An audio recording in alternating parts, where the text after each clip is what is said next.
Oi, pessoal, tudo bom? Vamos falar agora a respeito da terapia nutricional na síndrome do intestino irritável, ok? Nosso último tópico de aula dessa noite. Então, vou colocar aqui para vocês, para discutirmos um pouquinho sobre esse assunto. Terapia nutricional no indivíduo com síndrome do intestino irritável. E o que é, gente, síndrome do intestino irritável? O que vocês acham que possa estar acontecendo aqui?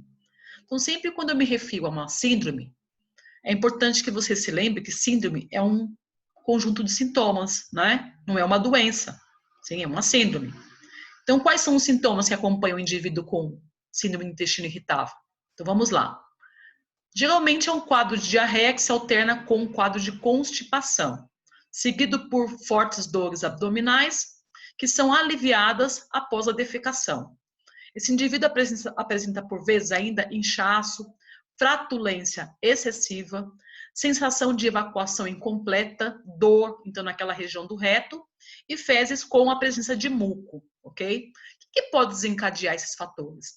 Geralmente são os fatores de estresse, né? Relacionados a fatores de estresse, como por exemplo a pessoa que passa por um período de divórcio ou que muda de residência, uma nova localização que pode trazer essa sensação de insegurança, provocar esse estresse, viagens, mudanças de emprego.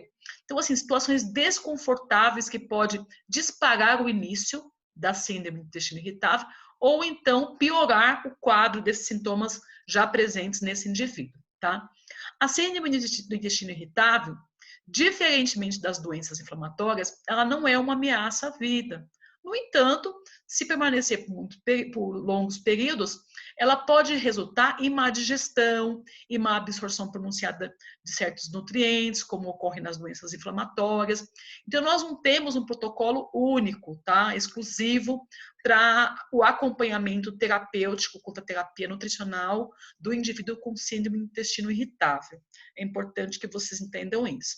Então, o objetivo aqui da minha terapia nutricional será garantir uma ingesta adequada de nutrientes. Então, agora eu vou atuar naqueles fatores que dificultam com que haja uma captação adequada desses nutrientes.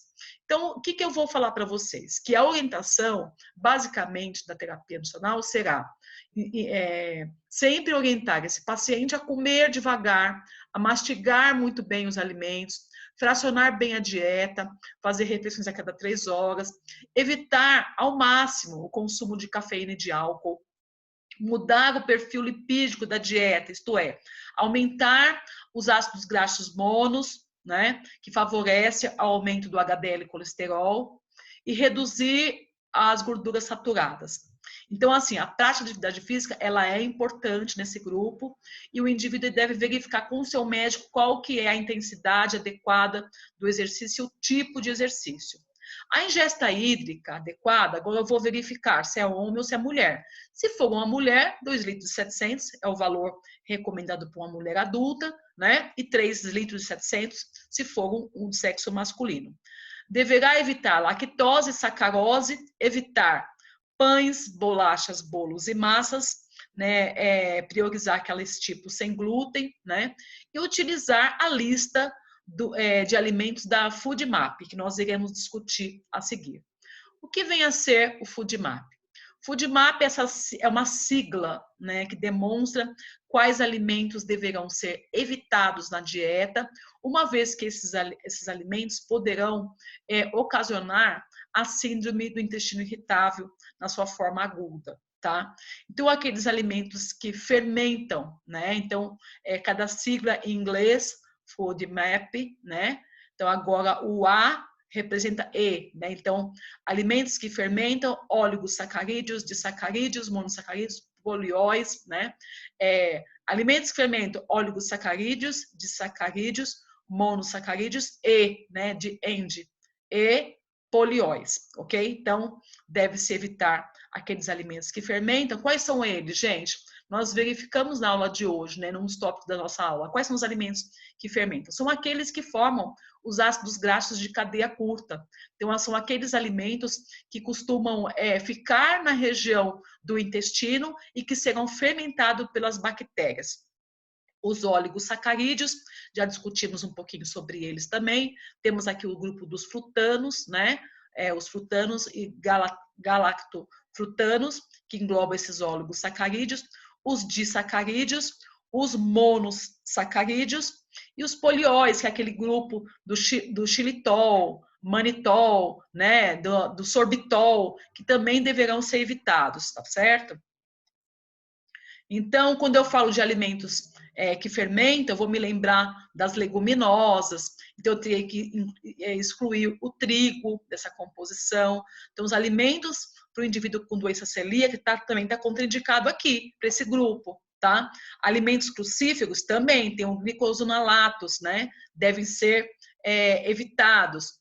Os oligosacarídeos, isto é, aqueles carboidratos que não são digeríveis, como o lacto oligosacarídeo, como o fruto oligosacarídeo, o grupo dos frutanos, né? Então, tudo que é grupo de frutano eu tenho que limitar. Então, tanto limitar os oligosacarídeos, quanto também o alho e a cebola. Então, agora, devo limitar o grupo do alho e a cebola, porque eles fazem parte do grupo dos frutanos, tá? Os disacarídeos, lactose e sacarose, né? Os monossacarídeos, incluindo a frutose. Então, sempre observar a quantidade de frutose. Será permitido somente na dieta aquele grupo de frutas que possui a frutose, né? Que tenha a proporção na relação de 1 para 1. 1 de glicose para 1 de frutose. Não pode ser 1 de glicose para 2 de frutose, por exemplo. Por quê? Porque a captação dessa molécula da frutose, como monossacarídeo, ela é dependente da glicose. Precisa de uma molécula de glicose para que ocorra essa captação. Então, se eu coloco um tipo de fruta que tem uma quantidade exacerbada de frutose nessa composição e menos glicose, logo isso vai acarretar na fermentação nesse colo e irritar esse colo intestinal. Os polióis já citei anteriormente, né? Quais são eles? Álcool, sorbitol, manitol e xilitol. Então, a terapia nutricional, quando eu falo, olha, não deve se consumir alimentos com trigo, ok? Vai consumir pães e massas, no máximo, 1,5 porções por dia. Evitar doces dietéticos, porque geralmente eles são fontes de polióis, tá? Então, isso é algo que deverá ser observado. Evitar o uso de alimentos gordurosos e frituras. Inclusão de suplementos de vitamina B12, ácido fólico e cálcio, com vitamina D, deverá ser investigada na dieta e verificada a possibilidade da sua inclusão. Dieta rica em fibras predispõe à produção dos ácidos graxos, como nós já tínhamos discutido anteriormente. Então, eu devo agregar somente aquelas fibras que são permitidas aqui de acordo com a lista do FoodMap. Período de diarreia, retirar fibras insolúveis. Períodos de remissão, agregar fibras insolúveis permitidas, uma vez que essas pessoas, por vezes, têm quadro da constipação. Então, eu não posso retirar por completo essas fibras do tipo insolúvel. Então, se está com diarreia, retira-se, porque, no caso, a fibra insolúvel, ela aumenta o trânsito intestinal, então deverá ser retirado. Uma vez que passou o período da diarreia, eu devo incluir novamente essas fibras solúveis nessa dieta. É importante que seja colocado um sachê de componente probiótico, tá? Poderá ser aumentado até a administração de 3 ao dia, 3 sachêzinhos, tá? Inicia-se com 1, esse aumento deverá ser feito de forma gradual, ok? É importante também que vocês saibam que quando a gente vai observar a colonização das bactérias nessa região de quem tem síndrome do intestino irritável, quase sempre observa-se uma redução da Faecobacterium, redução de Roseburium e redução das bactérias Firmicutes, tá? Então, assim, é importante que a gente sabe que a Faecali bactéria, ela produz o butirato, que são aqueles ácidos graxos de cadeia curta, né? O principal deles, né? Daquela classe da produção, né? Então, assim, a gente percebe uma desbiose, um desequilíbrio entre essa microbiota, com baixas quantidades desses tipos de bactérias na região do intestino, de quem apresenta síndrome do intestino irritável. E agora aqui eu apresento para vocês a lista do Food Map. A lista é da seguinte maneira: eu venho com um grupo do alimento, por exemplo, os vegetais, legumes e verduras, quais que possuem alto em Food Map e qual que é baixo.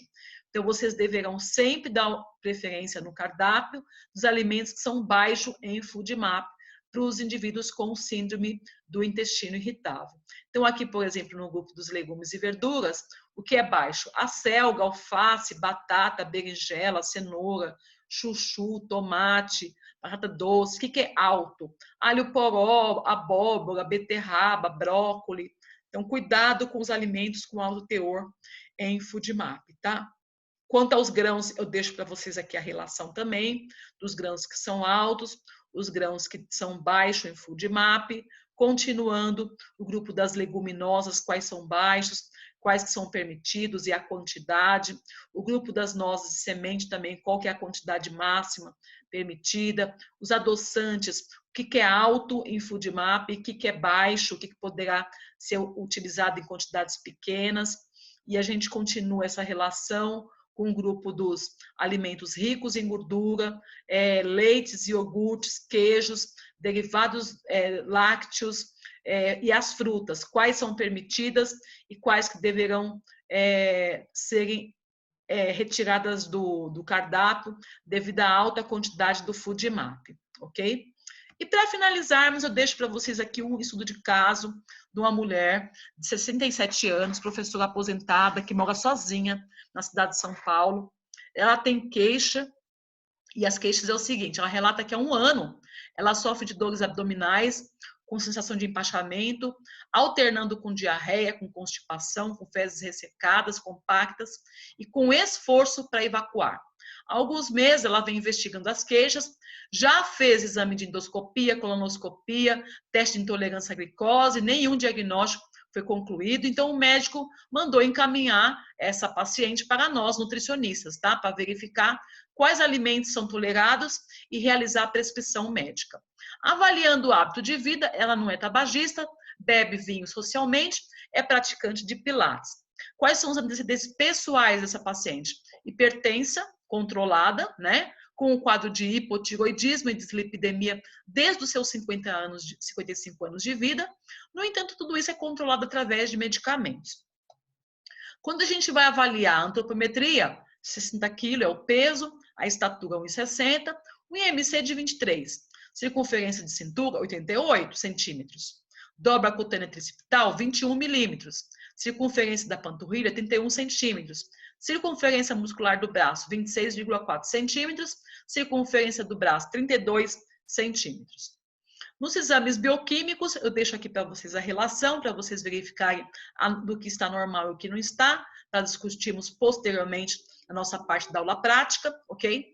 Ao vivo. Aqui eu falo para vocês um pouco como que são os seus costumes, os hábitos dietéticos da paciente, bem como um relatório de 24 horas.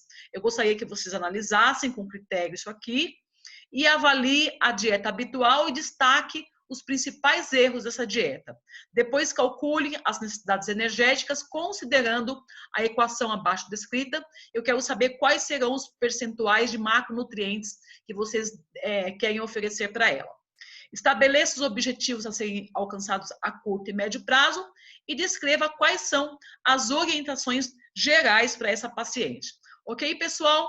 Muito obrigada pela atenção. O estudo de caso será discutido já já com vocês na nossa parte da aula ao vivo, às 9 horas, ok? Muito obrigada a todos. Até daqui a pouco, se Deus quiser.